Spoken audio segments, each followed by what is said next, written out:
Hi, everybody. It's Laura Eisenhower. Today, I am joined by a really wonderful friend and, somebody who I just really admire and appreciate so much. She is a part of this incredible, project to put out this new book called Awakening the Consciousness of Humanity. We're going to talk about that and a lot of other things. And it's just so great to have you.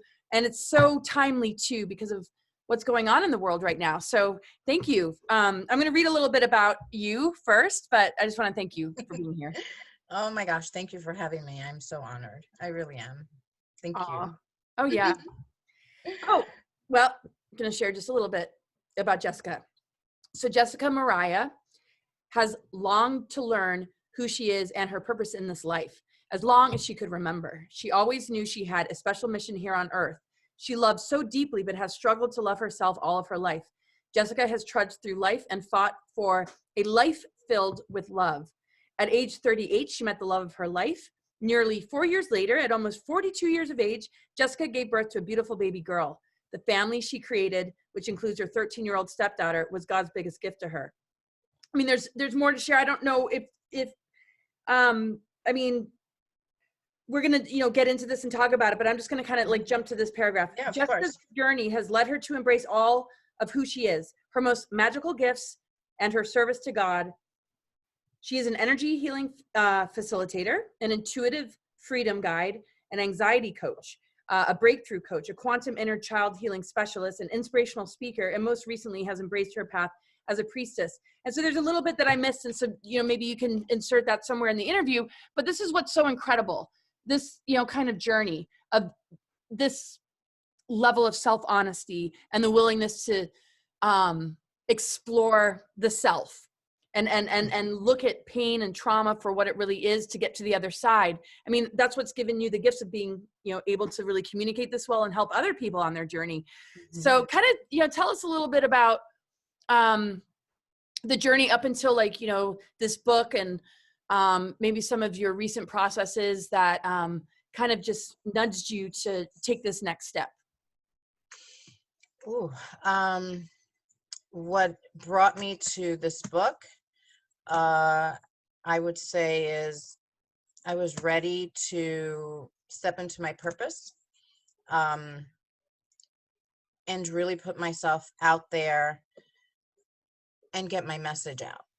And I'll tell you that at the beginning, it wasn't very clear. Even when I was writing it, it was it really was a birthing process, and it was just a chapter. It's not like I wrote a solo book on my own. I can't even imagine what that would have been. That one chapter was so many tears, so much, the connection with God was so strong, but I really, at the beginning, did not know what I was going to say. And I was so afraid to really shed light on the things that I wanted to share that I discovered last year, because I've been on this spiritual awakening journey for 10 years. And I thought I was awake. There's a lot of that, you think you're awake, and for years, you think you're healed. And I bypassed so much. This is a lot of why I'm where I'm at. Getting a little teary-eyed. I used to think, oh, you don't need, the whole saying, you need to heal it to feel it, or you need to feel it to heal it. It's so true, but I had a moment in time where I was like, no, you don't have to. I was intellectualizing everything. Like, no, that's not necessary. You just kind of this is literally, I was like, oh yeah, we're like computers, and we could just be like, look at a memory and just delete. Well, that's just complete bullshit. And it took me a while to, like I said, I've been on this journey for at least 10 years. And what really, got me to continue to go to not give up, even though I have moments where I would stop the journey and like, I can't do this anymore. Like, it's too much energy. It's too much grief. It's too much pain. I just don't want to, I practice a lot of escapism, a lot. Mm-hmm. Like, okay, this is enough for a while. But it was that I was on such a journey to get rid of my anxiety. I had horrific anxiety, horrific. I'm 45 years old now, and I would say for over 20 years, at least half of my life, I would say more, I had it so bad. And in the last few years, especially in 2015, it was the worst. It was like the very peak of it.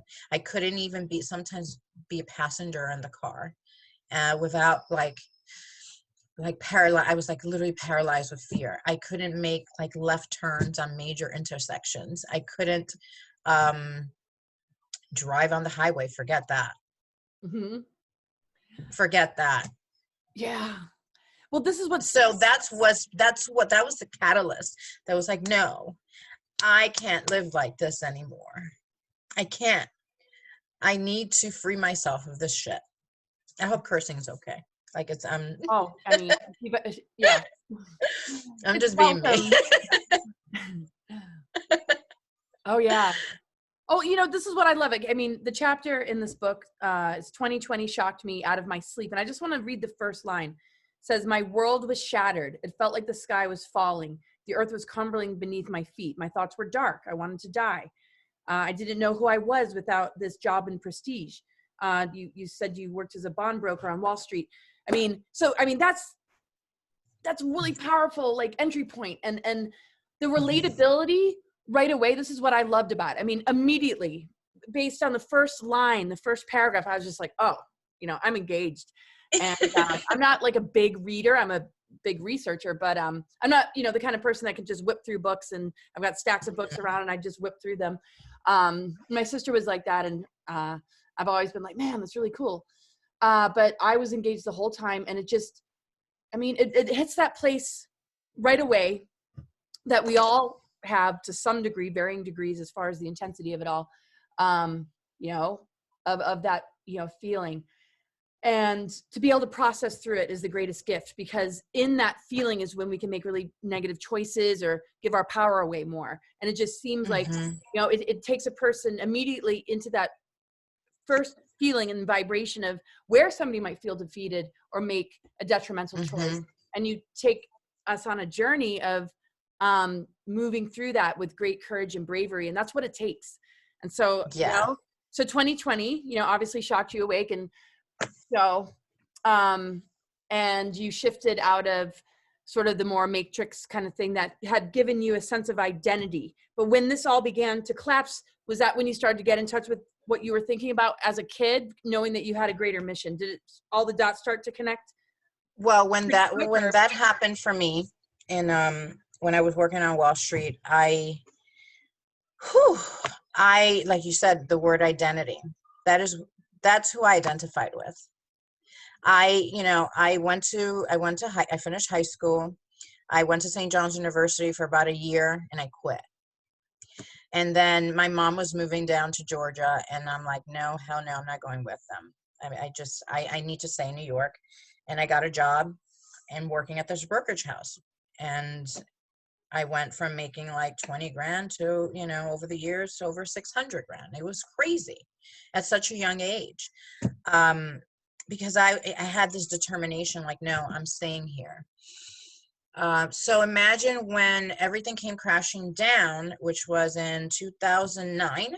That was, after the stock market crash and everything. My 6-figure salary went down to like 35 grand. That is everything. I started at 19 years of age, and here at that point, I'm like 30, 32. I don't remember. I was in my early 30s, and I'm like, what the F am I going to do now? What am I going to do now? I felt it in my body in 2018. I lost a ton of weight because I knew what was coming. And that was what started my awakening. I just didn't know it yet, because I went to a very dark place and I really did want to die. I had thoughts, very dark thoughts of wanting to commit suicide. Because I identified with it so much. Like, this was who I was. I made money. I also was very, very generous, and I gave a lot of it away. But this was who I was. So what was I going to do now? Then now this is not what am I going to do? Especially not, I felt, oh my gosh, I wasn't good enough. I didn't have a college degree. So what am I going to do? So that's when I ended up leaving New York. And like I said, that was the beginning of my awakening. And that was in 2009. But I would say 2 years later, 2011 is when I started getting like the psychic stuff started happening. And it was weird because I hadn't even gone into clearing anything within me. What initially though caused you to leave that identity in Wall Street? I mean, it was well, the stock market crashed in 09. I had a very big account. He lost his job after 20 years, and that was like my bread and butter financially. And I had a contract, and even with a contract, they were like exercising the I forget what they call it, the draws, and they kept on knocking down my salary down because there was, all these corporations were going down. You have Bear, Lehman, they all went down, and then this guy, lost his job after 20 years. That was 90% of my income. So that's why I was like, what am I going to do? I have this house, I have this brand new car. And it was all about materialism. It was all about, this is what made me feel worthy and like I was enough. And I know now that this was supposed to happen to get me to where I'm now, because I'm not those things. I'm not those things. This here is what's important. It's taken me 10 years to figure that, to get to where I'm at right now. Oh, I can't hear you. Oh, right. No, yeah, Okay. no.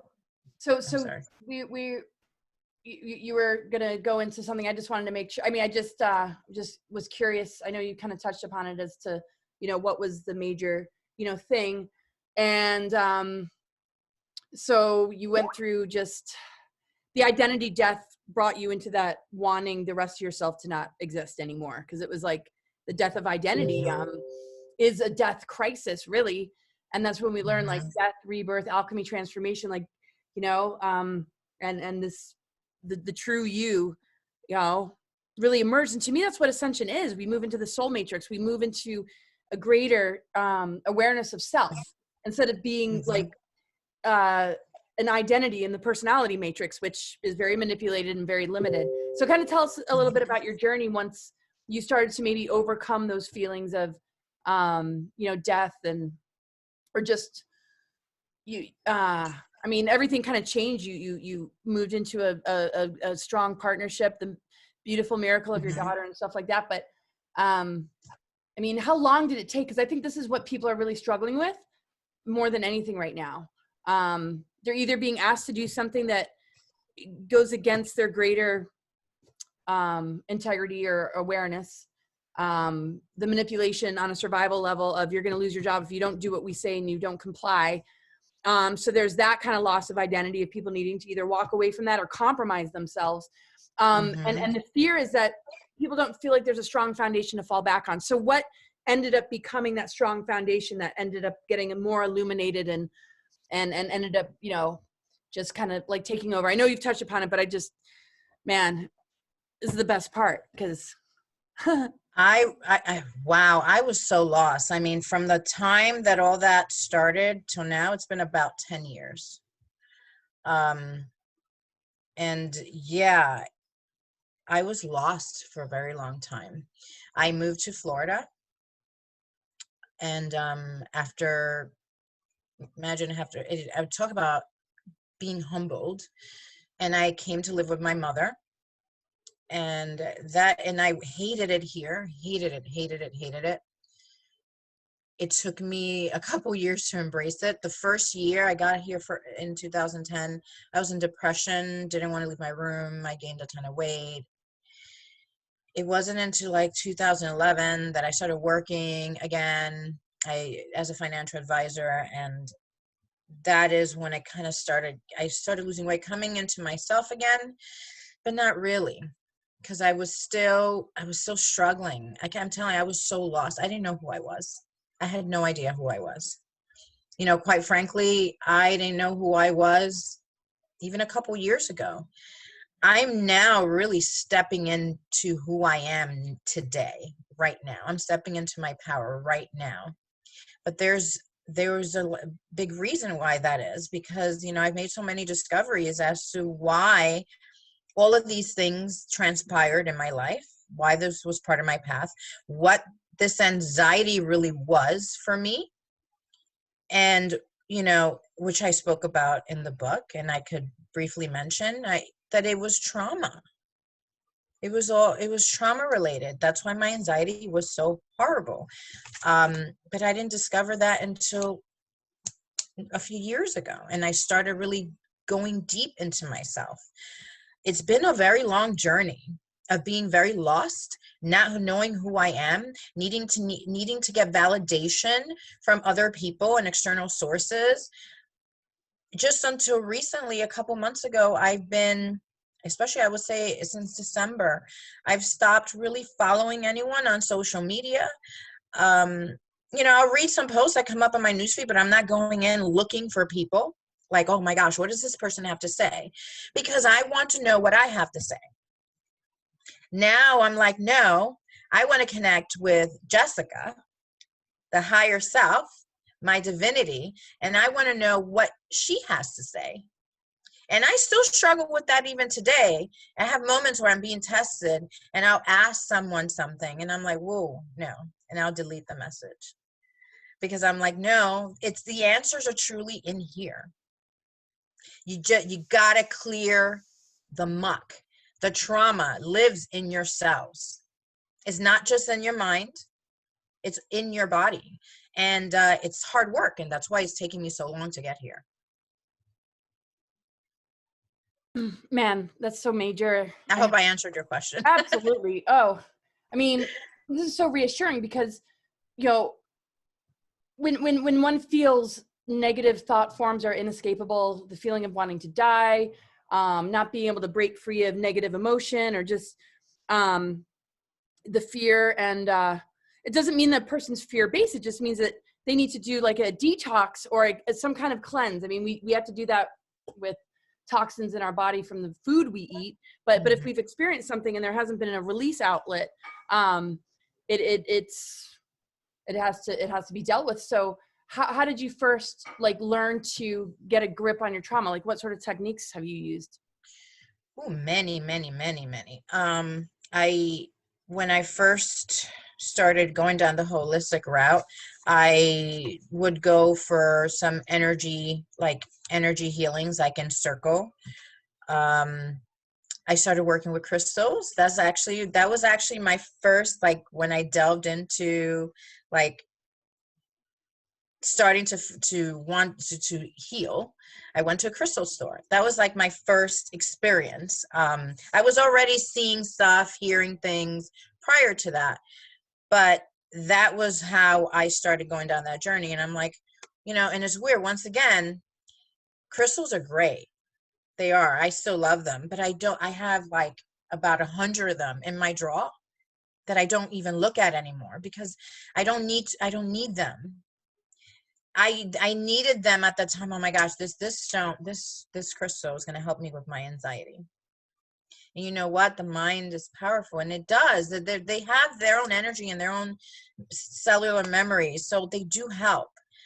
But it took me little by little. I was letting go of the outside things to help me heal, until I realized that the healing I wasn't going to be healed from the outside in. I was going to be healing from the inside out. Like I really needed to go in deep.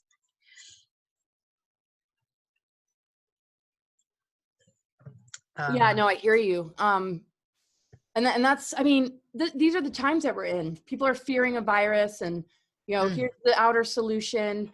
But the default for a lot of people isn't, oh well, how is this paradigm shift, you know, affecting me? What are we really, you know, what are people really afraid of? People aren't asking those kind of questions because, you know, I feel like there's a healing crisis. It doesn't matter bioweapon or, you know, yes, there's a virus or where it kind of originated, but it's putting people into that place of needing to reconcile their fears, their traumas, and what the body is capable of and not capable of. And to give that power over to somebody else when we have that intuition and ability to connect is really exactly what you're talking about, that direct connect. And that's why, you know, it's so much better to seek your own answers. And that's such a huge reminder, because people don't know how to do that very easily. It's like what the doctor says, what does the news say? Even if they're in a alternative, maybe sort of news source, it's still very externalized. And so we were talking before the show about the priority of love, though. I mean, we might be, you know, having different experiences or feel one's awakened, feel somebody's going down the wrong road. But where does hatred make any sense? Why isn't there more compassion? And you really, really hit these points home. And this is what you really embody. So, you know, self-empowerment, really connecting with higher awareness, but, you know, realizing that everything's connected. So if there's divide and conquer and there's fear tactics, we're not going to be able to transmute or alchemize or overcome the very things that we're fearing, because we're entangled in such a lower level of consciousness that does not give us access. So, and you just make those points so clear in what you share about your journey. And this is like, this kind of stuff that activates people. You're not pushing, you're helping people to return to source and to who they truly are. And people are freaking out. And this is probably the best kind of wisdom and advice in these times. So anyway, I don't think that was really a question, but anything you want to share based on that? Yeah, you're right. There's so much division, so much hatred. It's actually it makes me very sad. It really does. I kind of avoid those things on social media when I see them, because it's feeding into the narrative, if you want to say, is feeding into that. And unfortunately, this is what happens when you're not connected. You're not connecting to yourself. You're not aware of the external, like what you can't really filter that truth through you. You can't get that vibe, because really feeling is everything. We can feel, you know how people say, oh, that person just doesn't give me a good vibe. There's a reason for that, because we can feel, we're all connected. We can feel the whatever that is, and we're not conscious of why that person doesn't give you a good vibe, but it's the same thing. But when you mix fear into that, then all of our senses go out the effing window. And, you know, like you said, there's so much healing to do on this planet. And you're not going to be able to filter through information on the external. You won't even do it, because there's so much, that fear agenda is there, that you're not going to allow that to penetrate through you. Am I making any sense? So you're going to be like, the fear is bigger than anything. Fear is like the biggest weapon. It really is. They don't have to use any sort of even biological weapon. Fear, that just happens to be the actual vice or the thing that they're using right now. But fear is, I lived in fear all my life, and I'm still transmuting it now. Like writing that book, I was afraid. Like, oh my God, what are people going to think about what I'm going to say? Yeah, keep going. I was so afraid. Oh, I'm going to lose so many people. And you know what? I probably am. But I know that is okay, because my mission and my message is so much more important. And I just want people, I really want people to return to love. That is why, that is like my thing. And I am beginning to embody that. I remind myself all the time. And yesterday I had a moment. It was a really rough night. And I'm like, okay, remember your message, return to love, and feel that energy of love, so you can transmute this feeling you have inside of you. Because love will the saying that says love will conquer all things is actually very real. The light is stronger than the dark. It really is. But unfortunately, you gotta be able to look at the dark and see it, and understand and that it exists, for you to be even able to get to your light.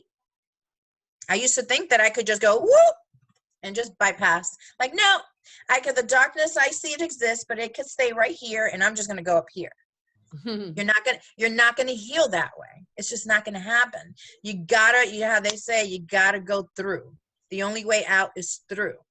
No matter how painful it feels, you just gotta go through. And I just wish that people would begin to do it, because all of this hatred and that people have been emanating, and this fear, it is actually internalized. It's actually within themselves, and it's all, I mean, there's a bigger agenda than that going on, but it's just, that is why I think there's so much more reaction and hatred, because most of us are so separated from ourselves, from our true selves. And totally. I mean, it's an initiation to be up against the things that we fear the most. I mean, that's when we got to switch on that spirit warrior instead of the victim, or one doesn't have the answer, somebody else is going to save us or solve it. And that's why I love everything that you share, because that's exactly what you're saying. And so the 2020 thing, though, like, you had already gone through a whole lot, but that derailed you because of what? Just the seeing people with masks and just this agenda. Well, how did that kind of change from the personal? I mentioned this in the book. In December of 2019, it was right after my grandfather passed away. It was right before Christmas. I heard change is coming. Message came loud and clear. Never told me what change was coming. Didn't understand. I just know when I heard it, I had just felt terrified. I was just like, oh my God, what does that mean? And I was so worried. I was like, oh my gosh, what does that mean? And then the funny thing is that for Christmas, my mother-in-law gives me this little book. I don't remember what it is. And it was like these little cute books, and they all had some wisdom. And it was about change. I was like, okay, the synchronicities. I was like, okay, wonderful. And then all of a sudden, when COVID came, and it was about late February, March, that's when I was like, when I saw what was going on, the fear, how people were reacting with the toilet paper, and it was just giving me the EVGBs. Like, I was just feeling all of it, and I was like, whoa. And then I was watching TV just like everyone else, and the TV was just making me more fearful.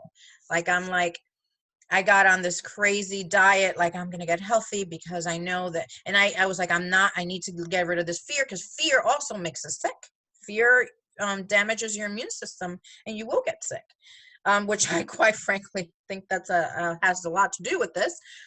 Not saying that the virus isn't real. It is very real. I actually had it myself a few weeks ago. But, fear makes things worse. You will manifest that very thing. That's what I was like, whoa, what is going on? There's something not right. That's what it was. My body was telling me something is wrong. What they're telling me on TV doesn't feel right to me. I was like, no. I was like, that was the first time that I was actually tuning into myself and actually believing it.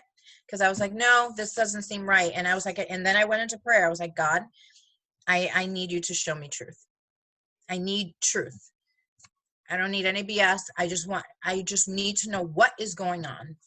And I won't go into it exactly, but I wrote it in the book. I had this very revealing dream, and it was very traumatizing. It involved my daughter they were trying to take her away from me in my room. And it happened to be these human beings with like hockey masks, one of them being green, which is interesting because they kind of look like alien masks. Which kind of, because I'm very analytical, that kind of sounds like reptilian energy to me. Like, that's what they were telling me. And I'm like, okay. And I woke up out of that. I was paralyzed in the dream, that sleep paralysis that you get. But I don't know what is. I woke myself up by roaring because they were about to grab her off the bed. And that is what woke me up. And that is when, okay, I was like, I need to know more, and I need to start looking into, because there's a lot to what everyone has been trying to tell me for years. And I've refused to listen. My aunt has tried to clue me in on what are the the sinister and evil and corruption in our world. And I never wanted to look at it, ever. Once again, think about it. If I'm bypassing the darkness within myself and I'm like, oh no, I don't need to go there. I could just go whoop and just come right up here, leave it down here. Like I was treating it like it was separate from me. I'm like, no, but no, it's not. So if I couldn't look at my own stuff, why would I look at anything outside of me that was remotely, scary, fearful, or dark? Right. Oh my gosh, that's so well put. I mean, to be able to face the shadow within ourselves helps us to face the shadow elements of what's going on in the world, shadow government, things like human trafficking. I mean, the horrific crimes against humanity. Because people are so busy trying to uphold these identities that feels to a lot of people like, oh, that's a distraction, or oh, that can't be true, or that's just going to pull me away, and it's going to change the whole nature of my reality if they begin to go down those rabbit holes. But Laura, I had it bad. I had it so bad. We'll talk more about that, and just being able to face the dark within the self. We can face the dark within the world. I used to get so triggered by my aunt's posts on Facebook because she was like, I mean, she's really in people's faces more than you, more than anyone on social media. Like she is in people's faces and just saying it like it is very intense actually. And I would just be like, no. I had to, the times I wouldn't delete her, I would unfollow her because I was like, I can't look at this shit. It's like, I can't. Then my sister has been, researching for years, and she's been trying to tell me about, vaccines, and, it's a very scary thing. I just had my daughter 3 years ago and I had to make those decisions. So when I tell you the terror and the fear that I had to face even with that. So I did not want to look at it. I was like, there's no effing way this is what happens. This is what's going on. I just wouldn't look at it. And I was like, show me proof. I sounded just like everyone right now tells everyone, show me proof. Show me proof. And you know what I say now? How am I going to show you proof? How can you expect proof when the very people that are giving you this information are bought and corrupted? They're going to give you what they want to give you, which makes us rely on this in here. Can't rely on the external. You got to rely on this. This is the only truth. And I know that a lot of people are not going to like what I'm saying right now because it's very controversial and and I'm not even going to call it a belief system. This is true. These horrific evil things are really happening. But if you can't face that any of this stuff is even possible or happening, you're not willing to even look at it, and you're going to believe everything that someone else is going to tell you, then right there you're done. You're not going to allow the information in. You have to tap in here. Allow that. Your body is going to tell you. Listen, anyone that believes in, and I'm not religious, I believe in God and source, which is the same, but God isn't here. We are of God. We're fractals and particles of God. If you think God is freaking amazing and powerful, well, guess what? You are a piece of that power and amazingness and love. So he, she, however you want to identify, you're a part of that. Tap into that. I'm learning to do that now. Like I said, I'm not 100% there. I will not sit here and say that I am. I still catch myself. I'm being tested all the time about asking someone else a question for them to answer me, something that I know I could get within myself. But it's learning to trust yourself. And trust does not come easy. Right. Especially when there's trauma. And honestly, unfortunately, most of us have trauma in our bodies. Even if you had the most perfect childhood, you more than likely could have trauma because trauma is generational. Oh, yeah. It's in your cells, it's in your cells. So it goes through generation. So even if you had the best life possible, it's very likely you have trauma in there. And I'm not a therapist yet. I'm a coach, and yes, I'm a healer and all of those things. And I'm trying to, like, even the labels are kind of like, I don't even know if I want to call myself all these things. I know. But, I feel that way when I read my bio or somebody reads. like, I'm having trouble with that right now. I'm creating a website. I'm like, I don't know what I want to call myself. I do know that I'm being told to call myself the love goddess. I'm putting it out there now. Nice. Oh my gosh. Wisdom, love, goddess. Yeah, but it just takes, I don't remember what I was saying. I kind of lost track. Well, something was coming in, and it's a part of what you were sharing, and I kind of lost my train of thought a little bit too, but well, talking about just resistance to, you know, certain information and the process it puts a person through.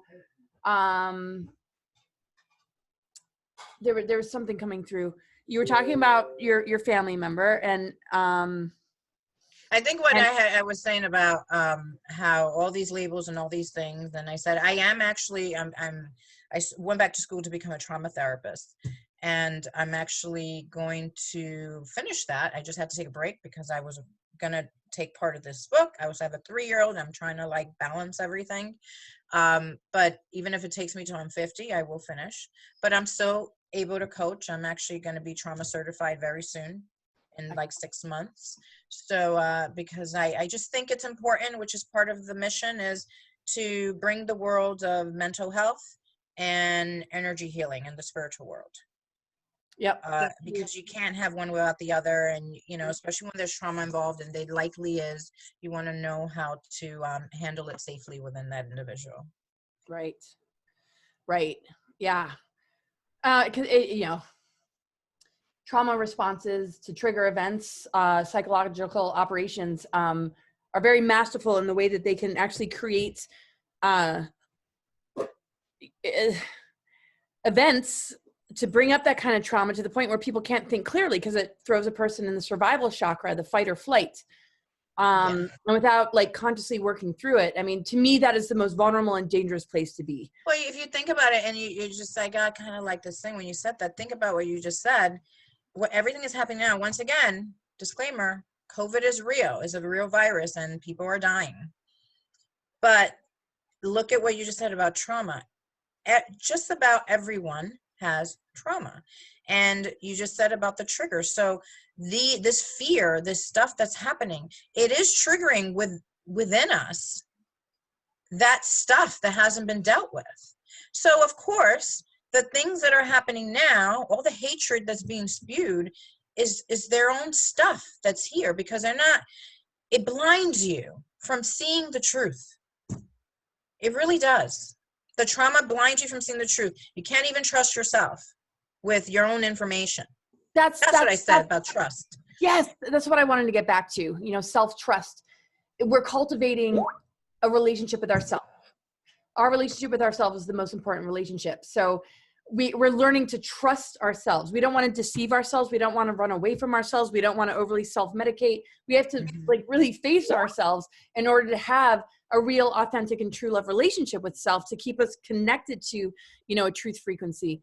So I just love that you've, you know, drawn attention to that, because, you know, and then something else was going to come through, but it's like, oh, like that's all part of it. Like the trust aspect. If you can't trust what's coming through you, you're giving all your power away externally to it's all within you. Like I said, that fractal, that particle of God that we are, imagine if you turn it on and you connect to it, you won't need to let anyone tell you anything. And listen, I'm learning to get there. I want to get to that 100%, where I don't need to go and ask anyone any questions about me. Right. Or about anything. Yeah, exactly. Right. Yeah. Because the downloads are going to come in. I think people, there's a trauma connected with letting go and trusting God. And I think some religious programmings have made people have a very awkward relationship with the greater source energy. It's like, can I really fall back on this? When really we're falling back on ourselves, and the connection between trusting ourselves more is equal to, you know, trusting a greater power that has our back, I feel. And that's a difficult thing when there's trauma, especially, you know, kids that have been exposed to pedophiles, you know, maybe in a religion that they grew up in. When there's spiritual abuse, that's one of the toughest ones to overcome, I feel. You know, like trusting somebody on a spiritual level, or being dumped somewhere that they're teaching you about God, and then all of a sudden you're being harmed, and you're being told that, you know, don't say anything and you have to accept it. That and just, of course, you know, pedophilia, human trafficking, and the trauma. I mean, what I'm also kind of getting from what you're sharing is, even if it's not our trauma, or, you know, coming in from ancestral patterns, while also, you know, past lives, it's the empathic overload of feeling the pain and suffering of others that sometimes it's really hard to know, like, is this my trauma, or am I feeling somebody else's trauma, or is it, you know, just a reflection in a mirror? Any thoughts about that? Because I know you've put a lot of attention on this kind of thing. I did that all the time. I'm like, is this mine or is this theirs?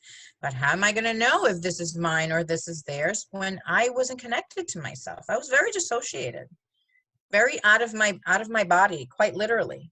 So how am I going to know? Think about it. We're not aware. We can't be aware about our external surroundings, especially if you're an empath. Yeah, you feel everyone. Oh my gosh, I would go into places and I was like this human garbage disposal. I would take everyone's stuff on and had to go home and purge it out.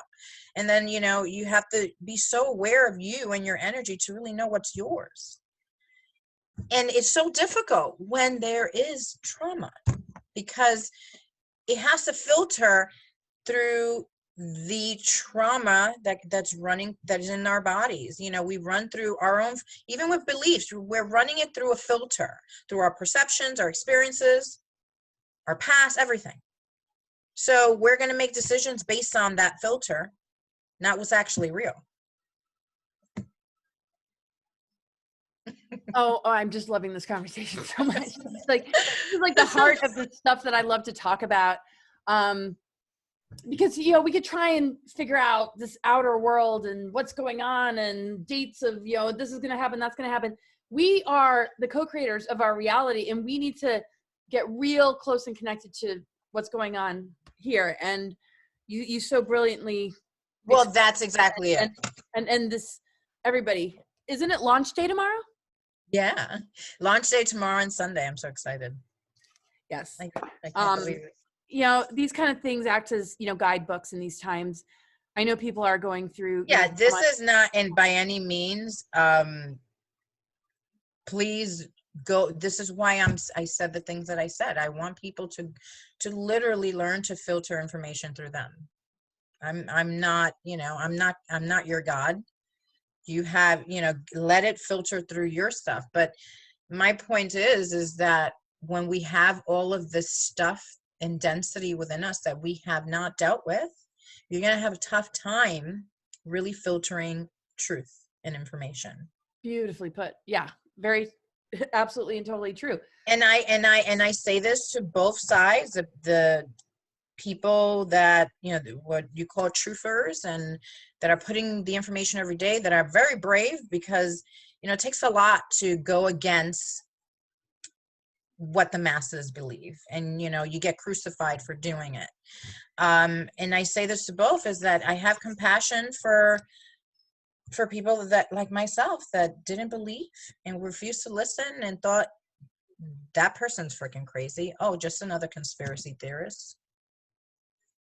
This is what's so powerful, is because you were that person that people are really, I lived out about it, struggling with. And then in your awakening process, you're not polarizing yourself. You're holding an unconditional love for all, regardless. Yeah, because I believe that we must. We have to. Absolutely. I mean, humanity is a gift, and we're like, we're not getting it. We're not getting it. We're pure love. We're really pure love, and we have forgotten who we are. We don't have to agree with each other. I have friends. I have a beautiful friend. She's like my sister. I love her dearly. She doesn't agree with everything I believe in, but we don't admonish each other for it. I love her wholeheartedly. Exactly. I feel the same. I had a conversation with my mom about this tonight, and there were so many differences. And I'm like, but Mom, I mean, and she said it to me too. It's like, we love each other so much, and it has nothing to do with like, oh, well, I'm not going to talk to you anymore because of your beliefs. It's like, no, it's like, we're all and on that's the our whole own thing. journeys, and to belittle somebody because it's different. It's like, And it's a lack of compassion. And you know what it is? That lack of compassion is because there's a lack of compassion for yourself. You have no compassion for you. For, you know, a lot of people that, I'm saying a very general statement here, but I really do believe this is true. When you have zero compassion for another human being, then you must really hate yourself. oh my And God. Lately, and have I mean, it really starts in here. So if you have zero compassion, then you're not being compassionate with yourself. no, and it's totally true. I, like, you know, you were talking about, you know, struggle with like self-love all my life, but then I realized, you know what? You have a lot of love, compassion, empathy for other people. Maybe you don't really hate yourself. I used Maybe to, you just for feel like sure. you can't Hmm. fully be yourself and be understood. And either I'm taking it personally or this or that, because I know there's a greater worth that exists. Because I see a Hmm. huge difference between people that actually are maybe in their ego, that attack others and spew hatred, where they think that they might love themselves, but they don't love their true self. They haven't broken that barrier. And I so thought I loved myself. Oh, you know, this is what I'm saying at the beginning of my spiritual awakening. Oh, everything's about love, self-love, self-love, self-love, self-care. Self-care is important. But really, if you're bypassing and not wanting to look at your shadow, your darkness within you, then no, you really don't love yourself. And I know that I definitely had, oh my gosh, severe amount of shame and loathing and hatred for myself. I mean, it was and I have had experiences in my past that I've tried to do things, and like that's in the book, um because I you know, as a child, that, you know, I went through a lot, and I made many mistakes in my past, and just until last year I started releasing all that shame. I was literally holding it in my body, and it had to come out. Like, you think I intellectualize everything. Oh yeah, I forgive myself, blah blah blah blah, and not to say anything bad about the I forget what it's called, Ho'oponopono. So I never know how to pronounce it. yeah, I love you. I There's, forgive you. I think it's great. It does work to some degree, but you can't. I don't think you could just say that the few words. Thank you. I love you. Never has felt like Forgive enough, and me. I don't want to. It's not that simple. Like I'm saying, it does work, but you gotta clear. You gotta you gotta go in and feel the pain. You gotta go into the depths of your soul, into that pain and that experience, to heal it. So yes, once you go, I believe, this is my opinion, once you go into those depths and you are facing that pain and you're ready to face it and heal it, then towards the end of that, yeah, then you could say that phrase. And I'm not going to say, honestly, I've tried it and it does, but I have to go through it. I gotta That's go. how I feel. Sorry, keep going. It's almost like I feel like I'm giving too much power to that. Like, you gotta go through it, and really, you're the one really healing it. I've gone to some very trusted healers in the last year. I've only seen two, because I'm very I'm very discerning, and they've helped me tremendously. Most recently, oh my God, I've been like a different person. But the biggest lesson in me, even recently going to this healer, is that I need to really come into my sovereignty, into my power, and really step in fully into it. That's how, I mean, that's what I'm saying. These two healers, that is what they're about. They're Yeah. not about you giving your power away to them or thinking that they're better than you or they're up here. They're about, no, you step into who you are. And really, it's not about being, like you said, being saved. It's about you. Like right now, there are times that it's scary because it's like, I have guides around me, but they're not even talking to me too much because they want me to get the information from in here. Totally. And that's the greatest discovery. I mean, that's the treasure. You know, the map and the curves and turns of the trail to get to the treasure is not easy in anybody's, personal life. But the real Not treasure rainbows and butterflies, I guess. and we're on a path of discovery. And when it gets super intense, breathing into it and, really, understanding it, the wisdom that it's bringing, because I feel like we create crystals, and we are a replica of the true organic Gaia, and we hold the imprint within ourselves of organic ascension. And all these other distractions and reversal coding is trying to, teach us otherwise. But, no matter how low the road takes us, there's a revelation or a breakthrough just like waiting. And I kind of go into the metaphors of obviously like caterpillar to butterfly, but is a good one. But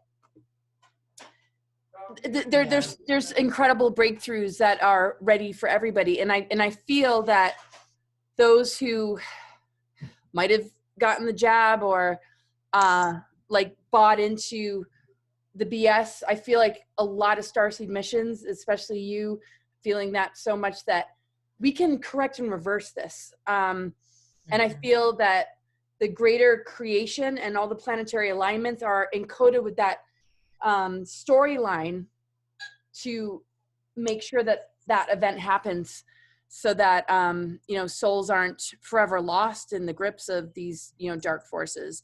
And your journey like really shows what it looks like to go through initiation and come out the other side, and just be beaming with wisdom, where you're helping people to be sovereign. You don't have an agenda. So how do your family and friends that might have gotten more accustomed to the old you, even though you were still you were just maybe trying to uphold this identity that made you, feel worth and success. How has your relationships with people changed, and the inspiration of like your new partner and your daughter, if you want to kind of take us into that would be awesome. Yeah. Well, being that I was such a drinker, I have now, I can't even drink anything lately, but I now seldom, every 6 months may have, because I've always loved really great expensive wine. That's the snobby-ish part of myself, where I guess working on Wall Street for so long, I was very used to having like primo wine. And that's the only thing that I would say I love to do, but I don't crave it, don't want it. And there was a time where I drank a lot. I did drugs. So that old me is nothing like this here. And a lot of people are very proud of me and happy for my change and how I'm evolving. I have so much support. I really do. And I would say, you might have a couple people that I wouldn't say struggle with it, but it's hard to, I guess, for some people to see that change and reflection. The fact that I am not that person anymore. But seriously, all in all, I so much support, and I really have a very strong support system at home. I called Jacob my husband. We are going to have actually 7 years tomorrow on the 13th, but we're not legally married yet. Hoping that we finally take the plunge, or I don't want to say take the plunge, but get married this year. But he has been the epitome of teaching me unconditional love and worth. I never believed I deserved him. It was that shame I used to hold on to from my past. Like, I don't deserve this man. He's just so good to me. He loves me unconditionally. He showed me, that's like I said in my biography, I really have struggled to find love within myself. And he's taught me that. He teaches me unconditional love. He knows about everything. All the things that have caused me the most, that have caused me to feel the most shame, that, some people say, oh, you shouldn't repeat that to everyone, which is BS, because I'm not going to hold shame. I'm not ashamed of it anymore. We all make mistakes, and honestly, Is it really a mistake if it's gotten me to where I'm here? And Oh, another brilliant thing you just said. I mean, so many brilliant things. I'm like ready to, put it on a t-shirt with your quote from Jessica. But keep going. Yeah, I mean. yeah, I mean, and I say that lightly because yes, we do mess up and we do need to hold ourselves accountable for that when we do. Not saying that, there's no right or wrong, because that is actually, there's a distortion with that. I believe there's no right or wrong, but there's a right and wrong. But my point is, we're all meant to do wrong things because it gets us to grow. Now, if you keep on doing those wrong things, then that's a different story. But the point is to expand. And he's my best friend. He's my best friend. And with him at age 42, I had a beautiful baby girl that I had like 2 miscarriages before I had her in 1 year. Oh, such a precious gift. And that's so huge. And I have a stepdaughter too. She's 13. And quite frankly, I'm very blessed with her as well. She's very loving, very sweet.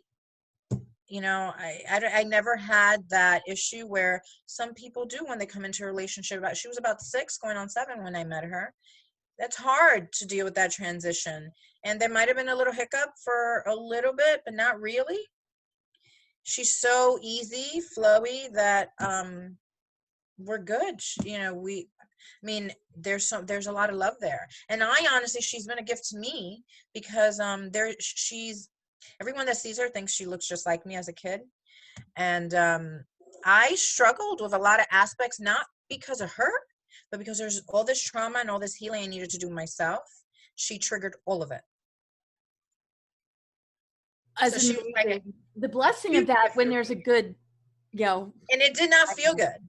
It didn't feel good at all. But it's taken me a long time to go through all of that. But yeah, she's an amazing gift to me in more ways than one, not just because she's my stepdaughter, but because the part she took in my healing. Because she was part of my healing journey and didn't even know it. And that's what's incredible is, realizing beyond, the labels or the positions that we find ourselves in. It's like, okay, child, mother, father. And I know there's weird things going on in the agenda where it's like, we can't say breast milk. It's like, it's getting so creepy on this planet, but it's like, I feel like it's so ridiculous. And it's going to lead to a greater awakening because it is a part of that greater inner work, like you said, so I think all these things have to happen, like figure it out, and then we got to shift the collective. Like you said, there is an agenda, there is a narrative, there is evil, there is corruption, and it's nasty and it's satanic and all of that. But my thing is, just like I say within ourselves, we have to go through the darkness. We got to see it to heal it. Got to feel it to heal it. So we're going through, is like the collective is going through the dark night of the soul. I've been going through it for almost 10 years, it seems like. I can't hear you. Yeah, well, exactly. And so it's like, these things have to be exposed and people need to see it. Well, a huge portion of humanity is at, I don't want to say a very immature phase of the awakening process. So, it might be broadcast to us. It might be pushed upon us in order to keep us kind of locked into it. But, the minute a person kind of has that breakthrough or shift of perspective, it's like, oh my gosh, we are actually experiencing an unbelievable reunion and remembrance and, and also recognizing our roles as guardians and stewards of, all that's sacred, earth, nature, our DNA, our children, future generations. And to me, that's the ultimate sort of outcome that we should all hope to achieve and appreciate.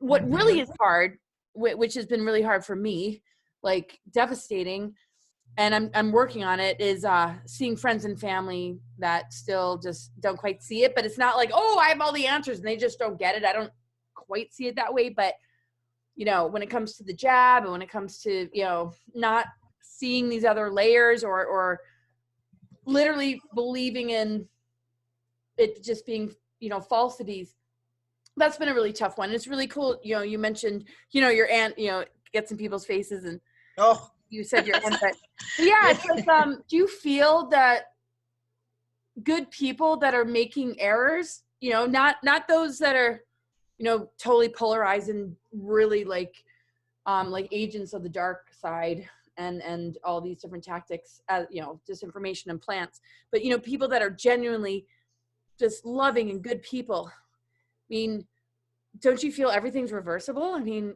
everything is healable, and I mean, we've been vaccinated since childhood, and the whole system and the way the media is and the programming, to me, are all different versions of a similar type of thing. To me, we're constantly being jabbed, right, with BS, but a person who's truly a spiritual being can overcome the greatest assaults that are facing us right now. What are your thoughts? And then I know I need to let you go. I could talk to you all night.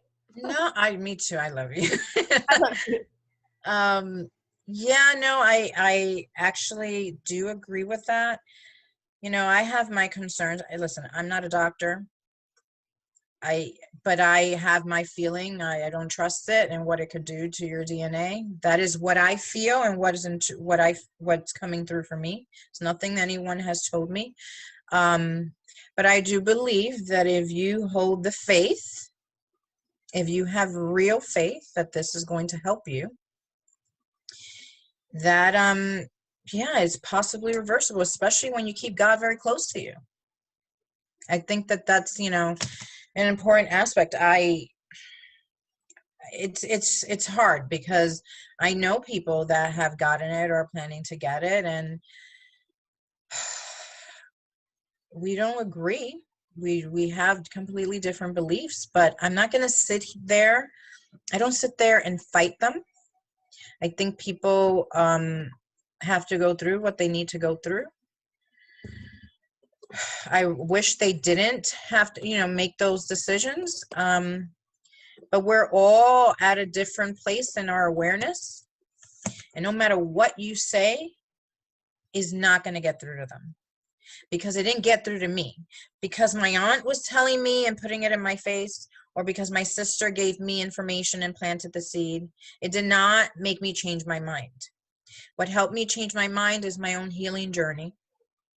And when I started to really release the trauma and started getting more intuitive and more in my body, wasn't dissociated anymore, coming back into my body, I could feel the truth. I was closer to God. So, my thing is, I believe we should continue to plant the seeds. We should continue to fight for what we believe in, and keep on doing what we're doing, but don't have the expectation that they're going to do what you expect them to. Well, right, and the thing is, you woke up in the nick of time, and it's like the jab. Listen, I get frustrated too. I'm like, oh my gosh, yeah. There a lot I know are not awakened to a certain part of it, but they're awakened to being a really, really good person. They're just not able to comprehend the level of evil and these kind of agendas.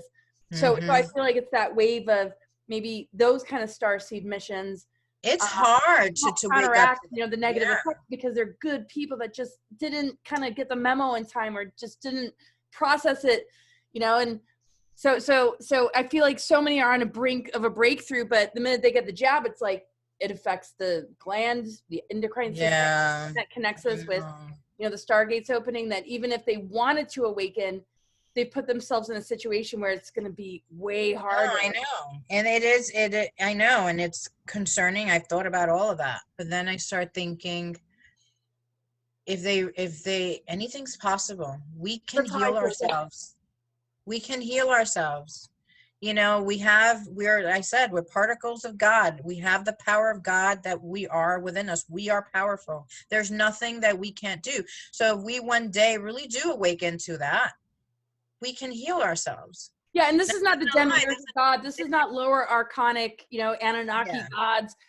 We're talking 0 point unified. We're talking about source. Trinity, true freaking source energy. Source energy. And the fact that the planetary body that we exist upon is a part of that. Oh, Now, sorry. Go my ahead. only thing is that I have thought about, and I hope that it was just a fleeting thought and it wasn't actually, I was being told that, is that afraid of that actually keeping us separate from our source, that could cause that. But like I said, I have true faith that we're going to create heaven on earth, but we're going to go through the shit to get there. Yeah. Oh my God. But it has to start within here first. I relate to everything you're sharing more than I can say. I mean, I've been feeling this myself, but I'm not going to deny, it's like I've been processing a lot of grief. It's almost felt like impossible some days, and I think anything is possible. Doesn't mean it's going to feel good to get there. And there's nothing about this journey that's felt good on a physical level. It's been very visceral and very painful. But it has been all worth it. Oh, yes.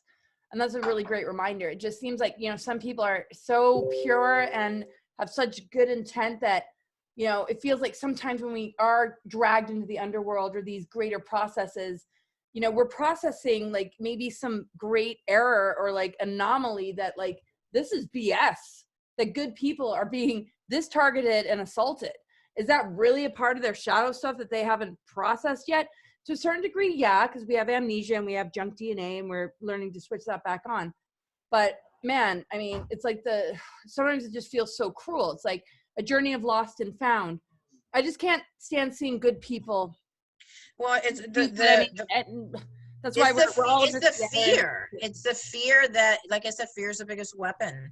And it's, people feel that they're protecting themselves by doing this. They have to overcome that. And that's, when you were talking about trust, it's learning and discerning who are the perpetrators, the predators, and the people not to trust, and where does our trust really need to go.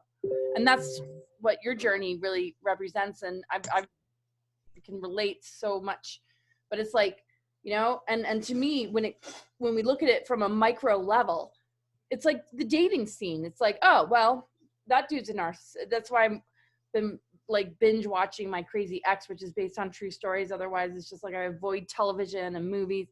Because it's just, I'm a Libra and I just like to, just like think about this stuff. It's like, it's all about like relationship, you want to think the best, you want to give benefit of the doubt. And sometimes it's like, you see the red flags and some of these stories are crazy, but to me, that's what we're dealing with on a larger picture level.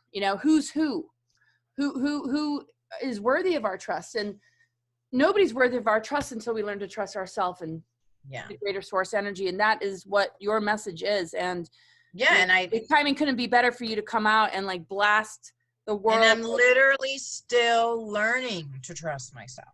Well, your humility is what makes you such a divine. It's the truth. It's the truth. Well, I'm not gonna. I would God never. People like you. I would never sit here and talk BS and say, "Oh yeah, I trust myself 100%." No, that's not true. I'm. Oh my gosh, I'm almost there. I'm really, really close. Like I was telling. Actually, I was telling Antonio. He's in our spiritual community. He's an amazing. Yeah. Oh, he's great. Yeah. He's such a great healer. And I told him, I was like, I know I'm not there quite yet. I haven't fully stepped into my shoes, into that power, but I'm almost there. I'm almost there where I'm, he helps me. He's helped me in like, really like, you got to trust yourself. And I get the information. Like it gets validated for me all the time. The stuff that I hear, I then, sometimes I'll question. And then moments later, I literally get told, I hear that very thing that ran through my mind. It's a process, but I am almost there. I would say I'm about 90 to 95% there. Oh, beautiful. I feel like, I kind of like, well, I don't want to talk about like the weirdness that it's been for me, but yeah, what's interesting about trusting the self, it's also trusting that even if there's something that you do that you judge or criticize, that there's trust in the process and the growth, and that there's unconditional love. you know, as much as that we need to be unconditional love for others, we can experience that for ourselves. If we're hateful towards others and judgmental, we're not going to get very far in our own internal process. And so, you know, we got to reassure ourselves that part of trusting the self is also unconditionally loving the self, and being willing to be transparent and to admit when, oh, well, I was triggered. That was a projection. That was a mistake. I didn't mean to go off the rails. And yeah, you know, I'm trying to, you know, heal from this. Like, it's like dropping the, oh, you know, just because, you know, when has had a breakthrough, feels awakened, that they're going to cover up or try and hide the fact that we're still human. And that's why I think, you know, that's why, I mean, I feel like this is what you're saying big time. And that's why I relate to you so much. And it's just like, I really feel so connected to you.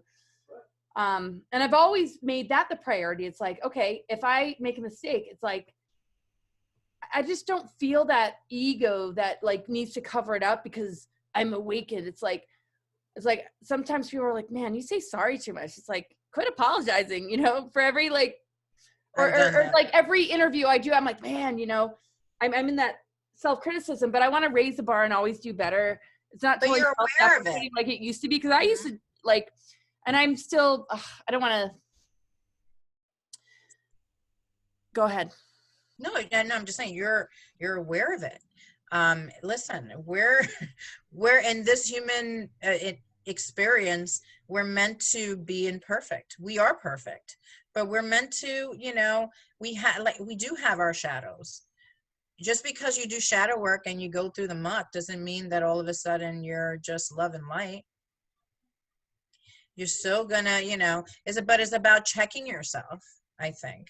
Well, you know, and being aware of, okay, oh, I shouldn't have said that. Or, you know, sometimes I catch even through my thoughts. I'm like, I start thinking, you know, something judgmental, whatever. And I'm like, whoa, no, I'm like, why are you going there? What's going on? What's going on within me? Why did that just go through? Like, I just constantly check myself. Me too. I mean, it's like, but I think that's what it is. Like, I think it's just a level of awareness instead of allowing yourself to just be acting out all the time. Well, see, I tend to turn the sword on myself. It's like, I'm the screw up. I did something wrong. And it's taken a while for me to realize, like, you know, and I see, you know, there's a mirror effect, and also, you know, smoke and mirrors and the distorted mirrors that one might see at an amusement park, where it's like, okay, something's, you know, kind of weird. I mean, it's just all a beautiful gift to love the self more, get to know the self more, and heal and help, like, relationships between those that we care about most, you know, to thrive and to take those qualities into the greater landscape. And that's what you talk about so much. It's just like, you know, I've never liked people saying, oh, they're sheeple. It's like, where's that going to get us? I mean, that to me is like almost becoming an arrogance. It's like, truth is truth. It has a frequency that heals us and transforms us if we're connected to it. But when it starts to turn into, and it's hard, you know, I mean, well, listen, I get it. It's the frustration. Like, I have violent thoughts. It's like, you know, and you mess with me or my family. Yeah. All right, anyway, sorry. Go ahead. No, it's the frustration. Because I'm starting to. It's okay. This okay. This time of night, but go ahead. It's okay. It's the frustration. I completely get it. But what it is what I think we must connect with is compassion. And the compassion will help you return to love. That's like truly been my tagline, returning to love. I can't hear you again. I don't know why. Yeah, that's been my thing, is returning to love. But in order to truly go there, we have to learn compassion. But if we're not compassionate with ourselves, how can we be compassionate with others? Totally. Yeah. And because the whole thing with, you know, someone calling someone a sheeple, they're not being compassionate to that person's process. Listen, once again, I say this because I was there. I didn't believe it. And there's things also that cause people to, that mess up those filters within that person, and they don't have a clear channel. And I keep on, and I know I'm not a trauma therapist, but based on experience, a lot of it is trauma. A lot of it is from past experiences, and it muddies up the channel. They're not aligned at all. There's fear. There's all these low vibrational energies. So how can, and yeah, you want to talk about programming and all that, and really get into all the other aspects that on a multidimensional level is going on, but we need to be compassionate with that person. It's a process to get here. It's not easy, especially when you're a really good person, even if you're not. Just to like think, oh my gosh, this is what's really happening. Mm-hmm. I couldn't. I was like so naive to it. I'm like, no freaking way. Well, no way. Right. I was like, no way. I'm not even kidding. No way. Is that possible? Can you tell me that this is what they do and this is what's been going on for centuries? Like, there's no way. Yeah. And and I just wouldn't allow it in. I wouldn't allow it in. And you're not, the brain actually, I researched this while I was writing my chapter. I forgot the name of the function in our brain. Our brain functions, and it's not even cognitive dissonance, where it protects an overload of information coming in. So when a person is being overwhelmed with, it's almost like it protects you from being overwhelmed with information. So that in itself could cause, when something like this, that is so dark, so sinister, for the mind to try to process it. It could actually, honestly, I've said it before, it could shatter people. It does. And there's not enough time in a week or a month for people to just, and this is for me to process what is really going on. I literally lived out of a vehicle for more than 10 years. I was just like, I'm out of here. I went to national parks and I lived, a very simple life. And I was just like, I can't do both. I cannot participate in both. And it was really, intense. And when you look at the kind of structure of society, nobody has a chance to process this. And the trauma, people are living in a trauma loop. I remember I used to do like this. When I would hear him, I would shake my head like, no, I couldn't. I literally did shake my head and did like this. I couldn't, the information was hurting my ears. And it was, so that's my point. I don't think people mean to be sheeple. No. I don't think that they're not. They're just, it's so really difficult. It's difficult to process. It's highly traumatizing. And I think, we must be patient and compassionate and show each other love, as difficult as that is. Because, there's some people that have been on this mission and have been researching this stuff for 30 years. Some people for the last 5 years or 4 years. And me in the last year. So I have a lot more fuel in my tank than a lot of people when it comes to this stuff. So I will, say that and put that disclaimer that someone will be like, oh, who the hell does she think she is telling me this? You just awoke to this stuff. And I've been researching this stuff for my entire life. I get that frustration. There are people that literally been looking at this stuff for 30 years or longer. But this is something I'm now literally have allowed into my brain only a year ago. So I really do have more fuel in my tank. I'm going to have more patience. Can I ride in the back of your truck and just be like, yes? Yeah, I really do believe that's what it is. I think the people that are most frustrated are the people that just know they've done this research for decades now. And, they're tired of it. But I think there's also some people out there that have true faith and know that we're like the phrase, we're holding the timeline. This is happening. There will be heaven on earth, but before there's heaven on earth, you kind of got to go through the hell on earth first. Yes, exactly. And it's a lyric to I think Steve Miller saying, you can't get to heaven before you got to go through hell before you get to heaven. It's the integration of light and dark and understanding that nature gives us the perfect representation of how it can work within ourselves. It's like the sun comes up and the sun, and then it's dark and then it's light, and we deal with these cycles, Mm-hmm. and the earth and the soil and the darkness, is the womb of the mother. And seeds fall into that womb energy and creates, beautiful flowers and food and abundance. The integration of light and dark is actually the key to conception and abundance.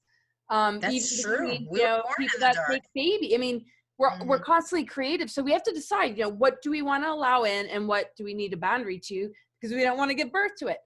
Because we were constantly, creating, and oh my goodness. Well, I think, the more people, I think we need to still talk about it and be on this mission that we have and put it out there, keep on planting the seeds and have I have the faith that we have already won.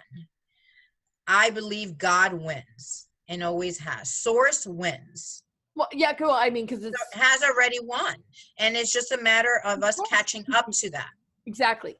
I mean, we win the victory within ourselves. We win the war within. It's a war on consciousness. And I think that yes. And we have to create our own personal victories to align with the fact that this greater victory is there. Exactly. And I think that's exactly it. And I feel this is what's happening. It is making people really look. And even if they don't agree with us and they think we're crazy for believing in these things, there's no way the seed is already there. But it's going to make people start delving in within themselves. And I think that's really what's going to happen, especially as because I do believe things are going to be exposed more and more. And as they get exposed more and more, people are gonna be forced to really do their healing work.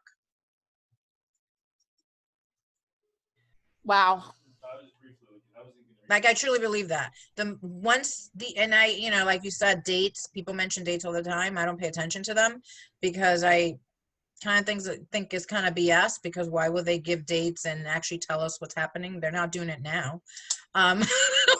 Why start now and give us dates? And so I just think whenever it's supposed to be exposed, when it is, we just keep on holding that timeline and holding that, because I really truly believe it's already done.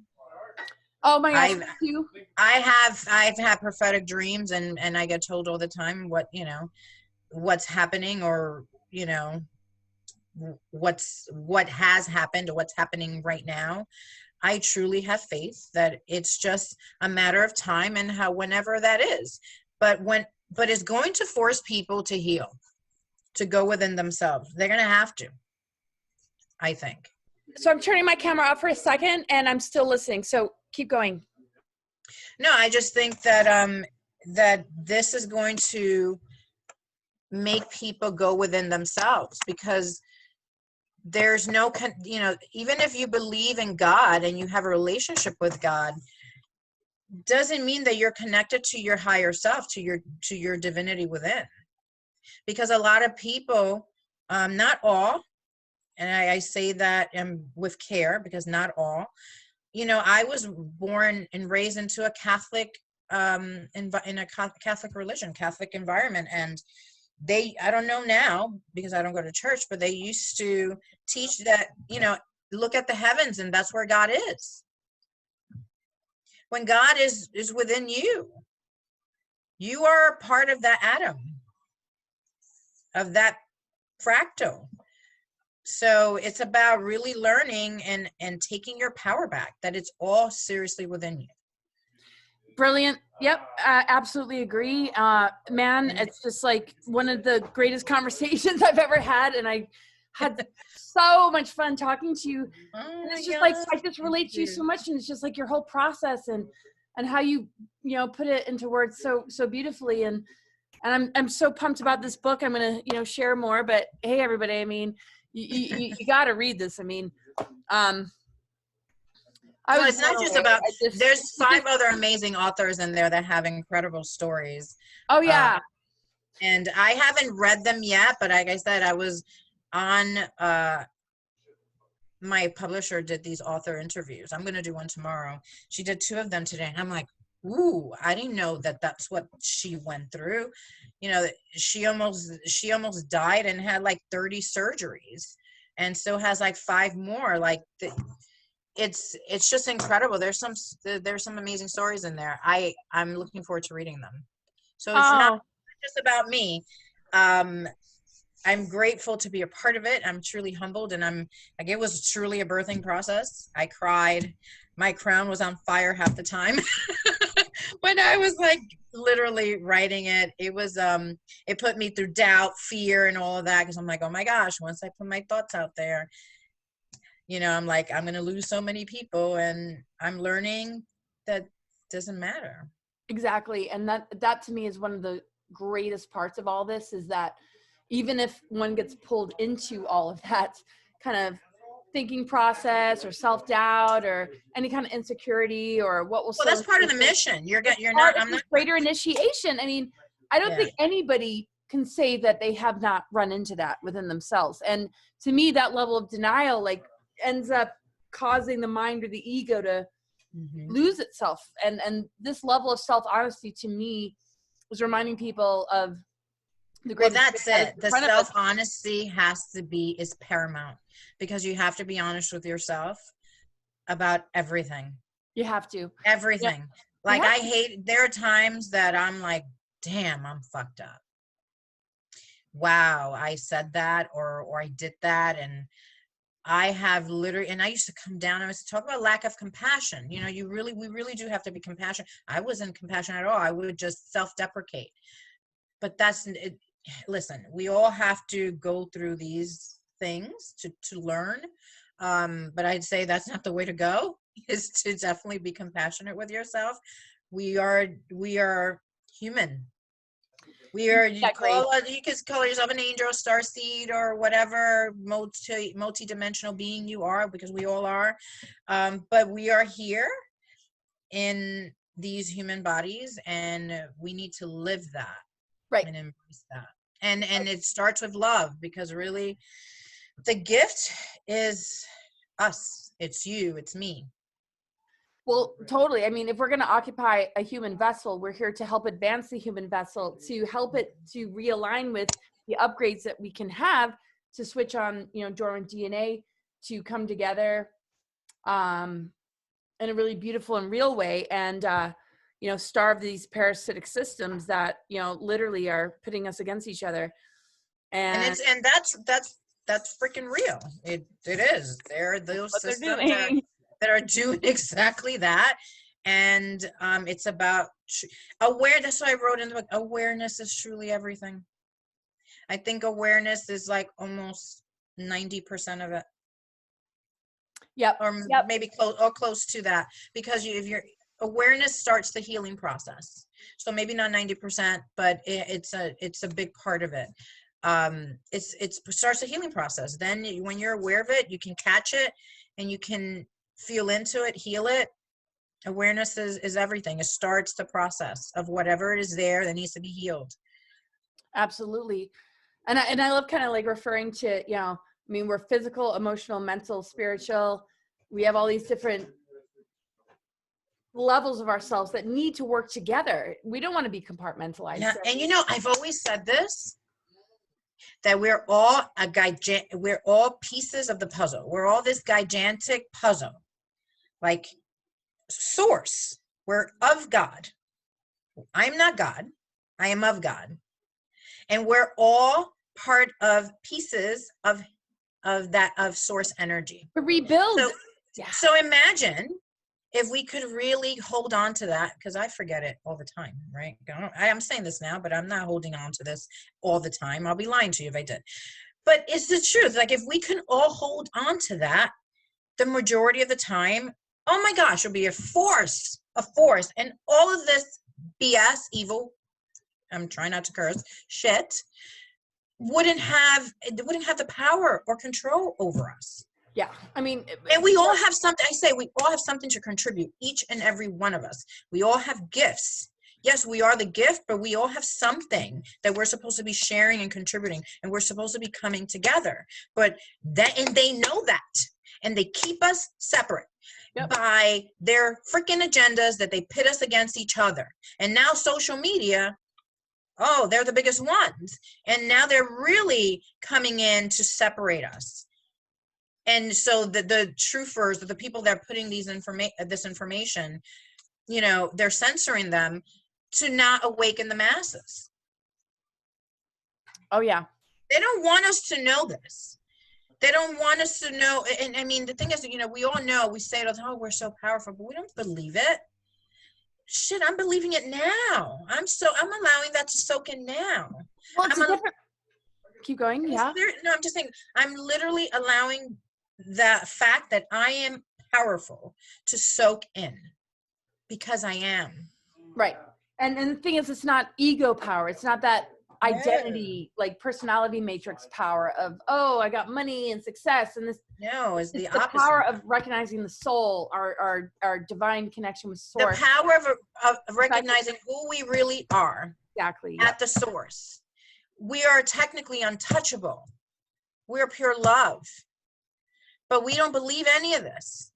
Well, that's why, you know, seeing this level of division and hatred over an election and belief systems, it's like, are you serious?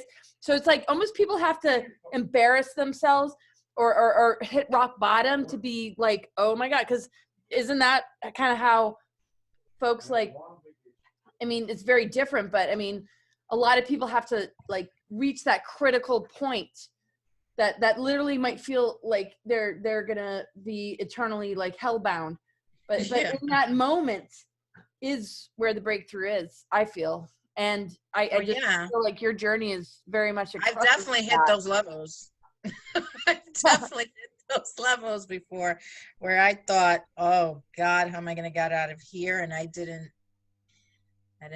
even trust God or anything, let alone myself. And it was just, it really did feel like hell. But you gotta go through that to get to a place of love for yourself and love for other people. Exactly. And that in turn helps you have compassion as well, because compassion comes, I feel, I mean, I think is innate in us, but I think more so from our experiences. When we experience something, we're more compassionate for other people that are going through that very thing that you went through. So I think that's why I am very compassionate towards people that don't think I'm crazy or you know, that I'm a conspiracy theorist or whatever they want to call me. I get it because I was there. So I'm actually not even taking it personal. I was last year. I was fired up. I went through moments where I was spelling some anger myself because I was just so angry by the hatred. I was more angry by the hatred being spewed on. It was just, I was like, what is happening? I was just like, what's happening? And that's what made me angry. But I've come to a place, and I don't accept that should be the case. We need to come back to love. We just do. And the hatred, I don't accept that. I do believe that, yes, it's not, I used to think it's a bad word. Most of the time we hate ourselves. When I say I don't accept that, is that because I know what's happening, what they're doing, they're feeding into the division.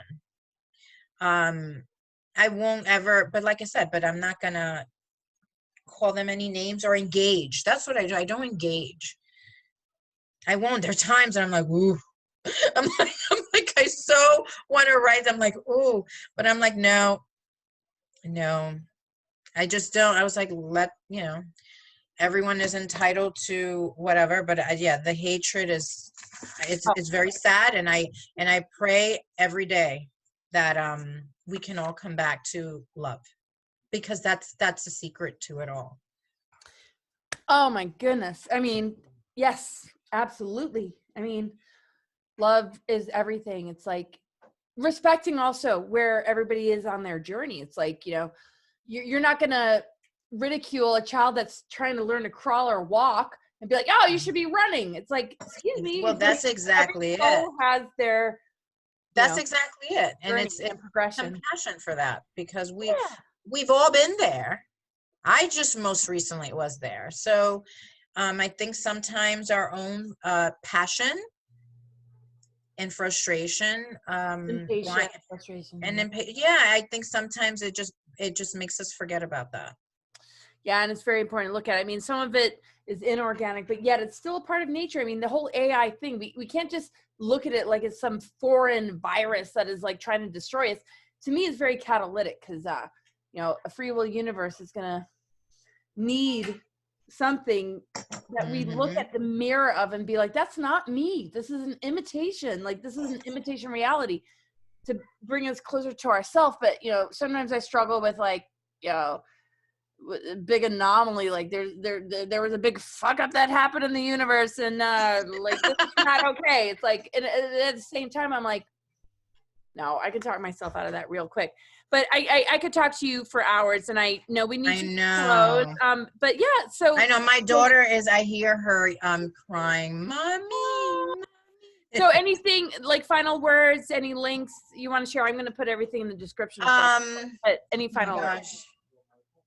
My final words are, I completely understand. We're all at different parts of our journey.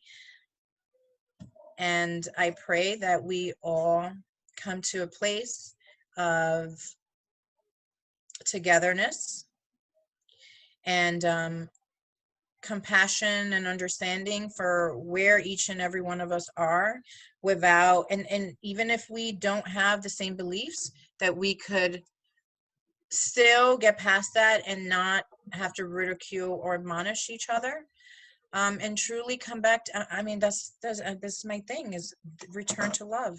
And like I said, my recent message from my divine self this week, or maybe last week, and that's what I'm calling myself now. And I'm like, I remember when she said, I was like, no way you want me to call myself that. And the love goddess. It's a true story, though, and yeah, you and it's because I claim that, and I yeah, and that's literally what she said. She's like, you need to own it. You need to own it. So but yeah, is love. That's why I mentioned that, because it's really all about that, and returning to it, returning to love.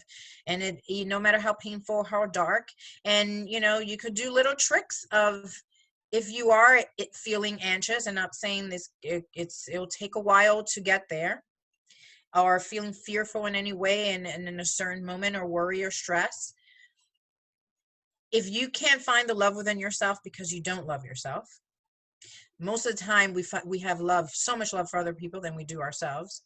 Think about that person that you do love, whoever that closest person is to you. Allow those feelings to wash over you, and that fear or stress or that worry or anxiety, that it's going to start to dissipate, because the love is so much more powerful.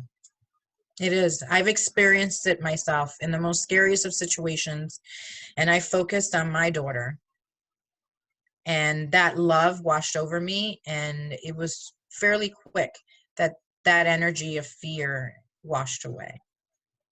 So really, it's not a lie when people tell you love conquers all things, because it really does. It's stronger than everything. Yep. And the hardest of times, this intuitive hit was always, love is stronger than death. Love is stronger than death. And part of lifting the veils is realizing that love encompasses the multidimensional terrain, even if there's pockets of separation and confusion, because of the sort of. Well, it's true. Is love and fear, and people have said it to me. But I believe it now, because I've experienced it. They can't coexist. Love is going to wash out fear. But love also sets people free. We don't own anybody. We it's like, dropping the expectations and loving a person, and just being like, I love you and I just want the best for you, and I'm here with you. But if anything were to change, I'm not gonna act like, wow, you're a dark being or an entity because, that's why I love hearing stories about like amicable divorces and when people are like, okay, it's just not working anymore. Yeah, Instead of sure. like, violence, revenge, abuse. Because sometimes it's like, but And I'm a loyal person though. Like I'll go through like, especially when I feel that soul connection like I do with my husband. But you know what I mean? It's just like one has to kind of let go because I get a little bit cuckoo about, my triggers and this and that and afraid of abandonment but then I realize it's like I love this person way more than my issues. And well, what you see even in that experience, that you go back to that and then it brings you back. All of those things that you were getting triggered about, all of a sudden it's like, oh, whoa, the love is the most important thing that, between us. exactly. That's what I'm saying. It's like, and I'm not saying that stay in a relationship, get beat and all that just because you. Oh, no. That's not what we're talking about. That's not what we're talking about. I just want to make sure that is definitely not what we're talking about. It's just that, yes. No. No, but literally, yeah. I mean, in any situation, sometimes, life comes and life is life. You have your ups and downs. And Lord knows, I have stressed and worried and overthought and couldn't sleep because of all the thinking. But I've really realized that just staying connected to the feeling, just the feeling of love is so powerful. It's so powerful. Oh my gosh, yes. And I really like feel that in the way that I feel about everybody close to me. It doesn't matter differences of opinions. And when we can figure that out on a micro level, I feel that's when we're really in service to the collective because we're encouraging the same thing as far as like, all this conquer and divide. But we all need to come back to love. That's just it. We have to return to love. We just have to return to love. It's not going to feel good to get there. I'm going to tell you that much. It won't feel like love. Actually. Sometimes it doesn't, but it's a form of love to be like, oh my gosh, the good, the bad, and the ugly, I can actually love and not judge and be a part of the creator experience and work through it and and literally do exactly that. So it's actually, be a part of the creator experience and create, because we are meant to. Everyone has their different mission. I know one of my missions is to create. And I don't know what all that will be. I'm getting clued in little by little, more and more each day, and I'm learning not to try to figure it out. Oh my gosh, just flow with it. Really good advice. I'm learning because that's been a difficult one for me. But learning to get rid of, let go of control, that's been one of the toughest ones for me. And trusting, and it's because of not trusting, is that I couldn't let go of control. Trusting myself, trusting source, that all will be provided. And the mission, I keep on doing the work within myself and stay aligned to who I am, authentic, even in brutal honesty with myself, or sometimes even with others. I have to, I'm good. Everything's going to be okay. And I truly have faith we really all will be. It's just going to be, could be a bumpy, ugly ride on the way. Right. And there's some casualties that might take a while to like help them to recover from, weird choices that they made. But as long as the person is willing to accept, love in their heart, whatever mistakes, like people getting the jab or making mistakes as far as like, oh, I trusted this, teacher, leader, school system, university. I feel like the great growth period that we're going through as a humanity is allowing and recognizing that love will help to rescue all souls from the BS. And I truly believe that. Willing to participate in love and forgiveness and compassion. Sorry. Yeah. No, I'm just saying I agree with you. That greater unity consciousness. No, I agree with you. I believe that's no, I completely agree. You're right. I do think that if we can get back there, it's just, it could take a while, but It's just about getting back to that place of love and unity. Right now, you know how they say things have to fall apart before they can come together? This is where we're at. I have to just say, I just had that feeling of, does it get stupider before it gets smarter? Because everything feels kind of really stupid right now. But anyway, keep going. No, I don't know. God, I hope not.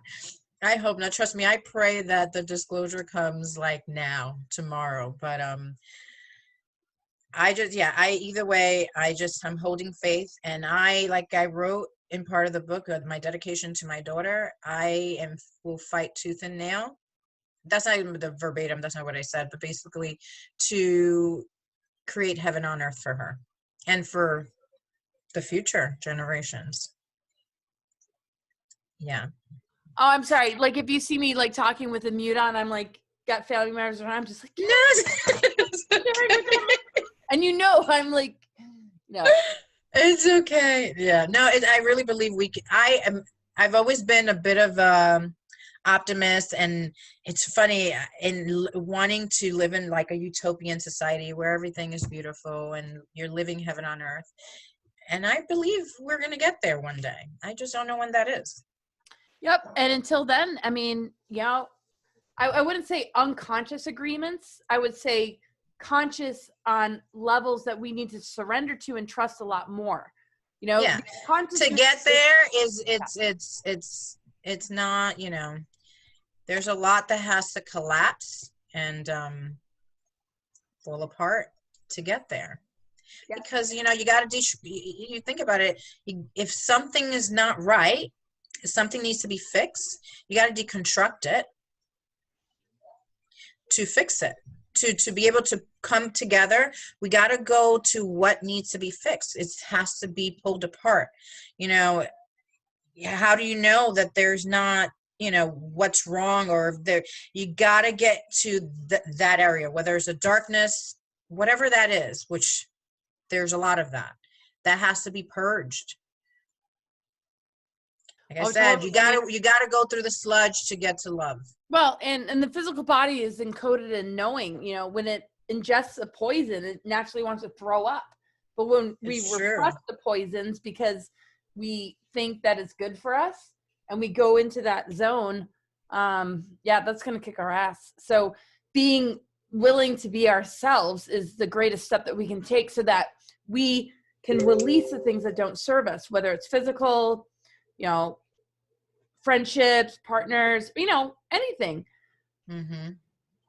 I could just talk to you forever, and I know we're gonna like connect again. But any like I mean, I'll put all the links in the thing. But I know tomorrow we officially launch tomorrow, so I'll be posting the Amazon links to go on, and everyone could get their copy. It's actually, I think it's going to be on sale for $11.11, $11.11 for the next 2 days.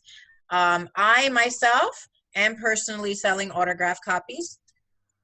I'm selling them for $19.95. That's including shipping. I'm selling them at retail. They are going to go up to retail in a few days. Just for launch, they're keeping it at that price. But yes, it's exciting. You know, like I said, I was very fearful about getting that story out and what people were going to think, but my mission is bigger than that. I was muted for a sec. No, exactly. Yep. The mission is bigger than, you know, it's not about fame. It's not about numbers. It's like being true to yourself. And honestly, it was what I was guided to write. I mean, I like I said, I cried so much and I purged so much through that entire experience.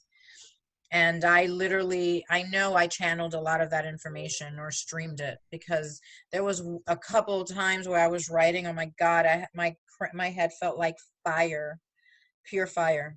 It was very painful and very hard to go to sleep on those nights where I was up till like sometimes 7 a.m. writing. So my heart and soul is literally in every word. Even all my doubts and all my fears, it's all in there. And all my realizations. What a gift. I mean, this is like an antidote. It's like a powerful like herbal tincture with like all the proper ingredients for people to be like, oh my gosh. you know? Yeah. It's not as scary as we think, but you know, when it does get scary, it's guiding us to, you know, something beautiful. You know, we don't need to, you know, put a dead end around the scary and be like doom and gloom. And oh man, you're such an inspiration. I love you so much. I love you. So wonderful to connect with you. And I'll put all the information in. And it's launching like tomorrow, and everybody. I know, I'm so excited. Yay. I'm so excited because I'm like, I couldn't believe it. I was like, oh my gosh, I'm doing an interview with Laura Eisenhower. I freaking love you. Oh, you're so sweet. I love you. And I really appreciate just everything about you and sharing your journey and your transparency. And, you know, this is going to help so many people. And I just hope, you know, spread the word, everybody, you know? we can literally like move into a zone of transformation and breakthroughs instead of fear, masks, and, you know, handing it over to somebody else, you know? And even if people do that, you know, there's plenty of rescue missions, and it's not about being a savior. It's about, you know, helping people to connect with their truth and their healing power. And that's exactly and I love it. That's exactly it. That's exactly it.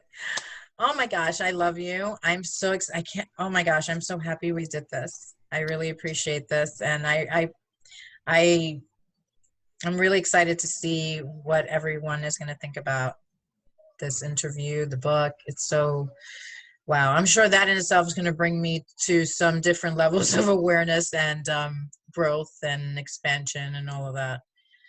Oh, me too. Well, I'm going to send you, you know, the file, and we're just going to blast this out. And are we going to blast it out tonight? I'll definitely do a blast out tonight, because I mean, it's launching tomorrow, you guys, right? So text me, and, you know, could just kind of, you know, let me know. No, I'll send the file, and I'm going to, you know, publish it. So, you know, everybody, thank you for tuning in. And yes, thank you. Thank you. These seriously are such incredible reminders, and you're just such a— thank you for tuning in. Thank you for your time, that you're, you know, willing to listen to my wisdom. And it's just, I'm just very grateful, very humbled, and very honored by this entire experience. I really, really am. Oh, me too. I feel totally shifted. It's like a return to, you know, what I know to be true. And I mean, the reasons I had such a hard week is just, you know, decisions that other family members are making, and I feel like I can let go and, like, you know, trust that. And I know this. It's just, you know, you're going to remind so many people. The reassurance, the wisdom, the knowledge, and the love is mind blowing. And you know, I'm like right after a new movie, it's like it's being sent out to the planetary grid network and the collective consciousness. So thank you so much, Jessica. And thank you. I'm like tearing up. Oh, love you, and thank you, everybody, for tuning in. Thank you. Thank you, everyone tuning in. Love you. Bye.